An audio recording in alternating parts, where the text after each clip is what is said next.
యాక్చువల్గా నితీష్ కుమార్ రెడ్డితో నా ప్రయాణం ఆల్మోస్ట్ ఇప్పటికి ఒక 15 ఇయర్స్ అవుతుందండి. 15 ఇయర్స్ అవుతుందంటే అరౌండ్ అడికి 8 ఇయర్స్ నుంచి వాడితో ట్రావెల్ చేస్తున్నాను నేను యాక్చువల్గా.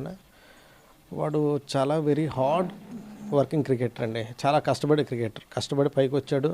ఆడు చిన్న ఏజ్ నుంచి కూడా ఫుల్ స్ట్రగుల్ చేస్తేనే ఈరోజు ఈ స్టేజ్కి రావడానికి నిజంగా చాలా ప్రౌడ్గా ఉంది, చాలా హ్యాపీగా ఉందన్నమాట. ఎందుకంటే వాడికంట వాళ్ళ పేరెంట్స్ పడిన కష్టం ఏంటో నాకు తెలుసు.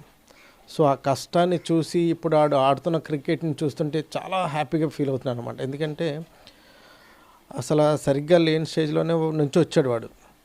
అట్ ద సేమ్ టైం వాళ్ళ ఫాదర్ జాబ్కి రిజైన్ చేయడం, తర్వాత వాడికి కొన్ని ప్రాబ్లమ్స్ రావడం, మళ్ళీ ఆడు కంబ్యాక్ చేయడం స్ట్రాంగ్గా. నిజంగా చాలా హ్యాపీగా ఉంది ఈరోజు. నాకు చాలా ప్రౌడ్ మూమెంట్. ఈ 100 కోసం చాలా వెయిట్ చేస్తున్నాను లీజర్గా. చాలా హ్యాపీగా ఉంది ఈ మూమెంట్ నాకు. ఆడు ఎన్ని కష్టాలు పడ్డాడో ఆ కష్టానికి ఈరోజు కష్టానికి తగ్గ ఫలితం ఈరోజు కనిపిస్తుంది మనకి కళ్ళ ముందర. ఓకే సార్, అంటే ఆయనతో ట్రావెల్ చేశారని చెప్తూ ఉన్నారు. అసలు ఎప్పుడు అతను క్రికెట్ ప్రారంభించడం జరిగింది, ఎక్కడెక్కడ ఆయన ప్లే ఆడడం జరిగింది, ఎట్లా సార్ అసలు ఆయన? యాక్చువల్గా ఆడికి నాకు ఎక్కడ తెలిసింది అంటే వాడు బహుశా 8 ఇయర్స్ ఉంటాయి అనుకుంటాను. మేము జింగ్ గ్రౌండ్లో మ్యాచ్ ఆడుతున్నామండి. అప్పుడు నేను రైల్వేస్ టీంకి ఆడుతున్నాను. రైల్వేస్ టీంకి ఆడుతున్నప్పుడు వాడు చిన్న పిల్లడు, వాళ్ళ ఫాదర్ వాడు బ్యాగ్ వేసుకొని వాడిని తీసుకొస్తున్నారు గ్రౌండ్కి. తీసుకొస్తుంటే చాలా క్యూట్గా ఉన్నాడు. నా దగ్గరకు వచ్చి పలకరించారు, బాగానే ఉంది. ఆ తర్వాత నేను సమ్మర్ క్యాంప్కి వెళ్ళాను. జింక్లో సమ్మర్ క్యాంప్ ఇవ్వడానికి, పిల్లలకి ప్రాక్టీస్ ఇవ్వడానికి వెళ్ళాను. అప్పుడు ఆ రోజు నుంచి ఆడికి నాకు బాండింగ్ కుదిరింది. ఆ రోజు నుంచి ఆడు ఫస్ట్ టైం డిస్ట్రిక్ట్ ఆడినప్పుడు వాడికి ఏమైందంటే ఫస్ట్ ఇయర్ ఆడాడు, ఫెయిల్యూర్ వచ్చింది. సెకండ్ టైం డిస్ట్రిక్ట్కి వస్తున్నాడు ఆడు. అప్పుడే నేను డిస్ట్రిక్ట్కి దాని ముందు ఇయర్ అంతా స్టేట్కి సెలెక్టర్ కింద ఉన్నాను. ఆ ఇయరే నేను దానికి రిజైన్ చేసి కోచింగ్ వైపు వచ్చాను అన్నమాట, పిల్లలకి క్రికెట్ నేర్పిద్దామని. ఆ ఇయర్ నాతో పాటు వాడు ట్రావెలింగ్ మొదలుపెట్టినప్పుడు ఏమైందంటే వాడికి యాక్చువల్గా ఆ టైంలో నాకు ఇంజురీ ఉంది, లెగ్ ఇంజురీ ఉంది. వాళ్ళ ఫాదర్ ఇంకా అసోసియేషన్కి వెళ్ళి లెటర్ ఇద్దాం అనుకున్నారు. ఈలోగా ఎవరో రిఫర్ చేశారు, సార్ మీరు అసోసియేషన్కి వెళ్ళి కంటే ముందు ఒకసారి కోచ్ కన్సల్ట్ చేయండి అని. అప్పుడు ఏమైందంటే వాళ్ళ పేరెంట్ నా దగ్గరికి వచ్చి, సార్ ఇలా ఉంది అంటే నేనేం చెప్పానంటే, సార్ ఏం పర్వాలేదు, ఇంకా మ్యాచ్కి వెళ్ళడానికి ఒక 4 days టైం ఉంది, మీరు గ్రౌండ్కి తీసుకురాకపోయినా పర్లేదు, వాడిని కొంచెం మంచిగా చేసి నాకు తీసుకురండి అని చెప్తే మంచిగా తీసుకొచ్చి చేసి వాడిని తీసుకొచ్చారు. సో ఆడు ఆ ఫస్ట్ టోర్నమెంటు ఇంజురీస్ తోటి ఆడాడు. ఫస్ట్ మ్యాచ్ స్కోర్ చేయలేదు, 35 36 కొట్టాడు. నెక్స్ట్ మ్యాచ్ నుంచి మాత్రం స్ట్రాంగ్గా కంబ్యాక్ చేసి నెక్స్ట్ మ్యాచ్ ఒక 99, ఆ నెక్స్ట్ మ్యాచ్ ఒక 115 కొట్టి 14లోని ఆ ఇయర్ ఫస్ట్ టైం 14 స్టేట్కి సెలెక్ట్ అయ్యాడు వాడు. ఆ ఇయరే కడప అకాడమీకి వెళ్ళిపోయాడు అనమాట. అక్కడ నుంచి 2 years కడప అకాడమీలో ఉండి ఆ తర్వాత మళ్ళీ ఇటువైపు వచ్చి విజయనగరం అకాడమీ కూడా చేసాడనమాట. అంటే వాడిది చెప్పాలి అంటే చాలా ప్రాబ్లమ్స్ నుంచే వాడికి కరెక్ట్గా సరైన టైంలో ఆపర్చునిటీస్ రాకపోవడం, కొంచెం కొన్ని జరిగినాయి ఇబ్బందులు. కానీ వాడు స్ట్రాంగ్గా వాడు బిలీవ్ చేసి నమ్మాడు. ఎస్పెషల్లీ వాళ్ళ పేరెంట్స్ వాడిని బిలీవ్ చేశారు. సో దానికి ఈరోజు వాళ్ళు చూస్తున్నారు కదా మీరు, వాళ్ళ పేరెంట్స్ ఎంత హ్యాపీగా ఉన్నారు.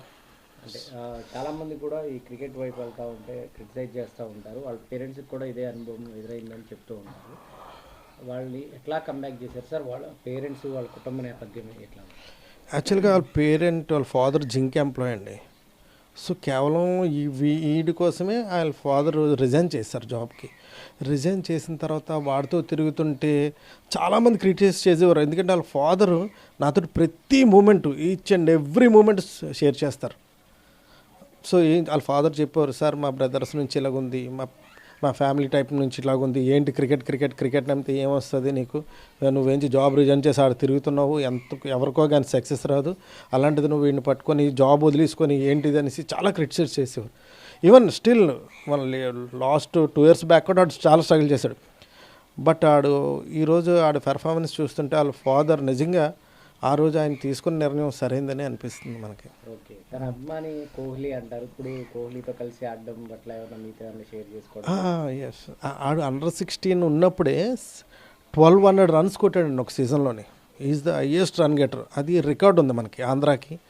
మన ఆంధ్ర నుంచి ఫస్ట్ BCCI అవార్డు, అంటే బోర్డ్ ఆఫ్ క్రికెట్ కంట్రోల్ ఇండియాది ఫస్ట్ అవార్డు తీసుకున్నాడు మన ఆంధ్ర నుంచి. ఆ అవార్డు ఫంక్షన్లోని కోహ్లీ కూడా వచ్చాడు. అందరితోటి ఫొటోస్ తీసుకున్నాడు. సురేష్ రైనా, తర్వాత మన ధోనితోటి అందరితోటి తీసుకున్నాడు, కానీ కోహ్లీతో ఫోటో తీసుకోవడానికి అవ్వలేదు. దూరం నుంచే తీసుకోవడం జరిగింది.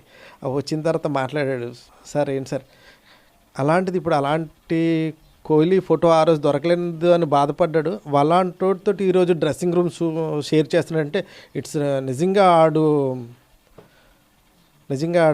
చెప్పాలంటే ఆడు కోసం మనం ఏం చెప్పినా తక్కువే. ఆడు అనుకున్నాడు నాకు ఫోటో అవ్వలేదు తనతో తీసుకోవడం అని, ఒక కసి అనుకోండి ఏమనుకోండి, చెప్పాలంటే చాలా దీనిగా ట్రై చేసి ఈరోజు ఆ స్టేజ్కి వెళ్ళి ఆయనతో డ్రెస్సింగ్ రూమ్ షేర్ చేసుకున్నాడంటే it's really proud moment.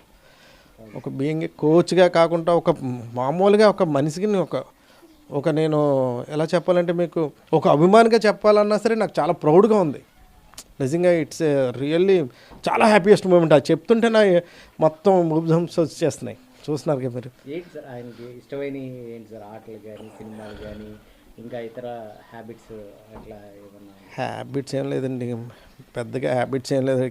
Only cricket cricket cricket cricket.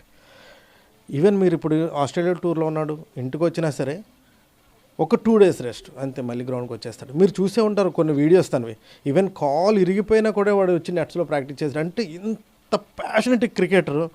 నిజంగా ఆడికి ఆ ప్యాషన్ ఉంది కాబట్టి ఈ లెవెల్లో అచీవ్ చేస్తున్నాడు అనిపిస్తుంది. ఆడి కాలుకి మీకు లాస్ట్ టూర్లో నాడు ఇంజురీ వచ్చింది, కాలు ఇరిగిపోయింది అసలు, ఫుల్గా వేస్తారు కట్టు.